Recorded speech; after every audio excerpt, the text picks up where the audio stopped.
ஒவ்வொருத்தனும் 6 கொலை 7 கொலை 11 கொலை பண்ணியிருக்கான் திருநெல்வேலியில். 90 நாள் தான் வெளியில் வந்துடுவான். 90 நாள் தான்.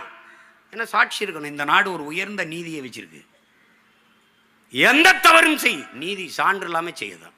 சாட்சி இருக்கா கேட்கும், சான்று இருக்கா இல்லை ரிலீஸ். நீ எவ்வளோ வேணாலும் கொள்ளையடிச்சுக்கலாம், எத்தனை பேரையும் வன்புணர்வு செய்யலாம், எவ்வளோ வேணாலும் கொலை செய்யலாம், எவ்வளோ வேணாலும் ஊழல் லஞ்சம் பெறலாம். சாட்சி இருக்கா இல்லை விடுதலை.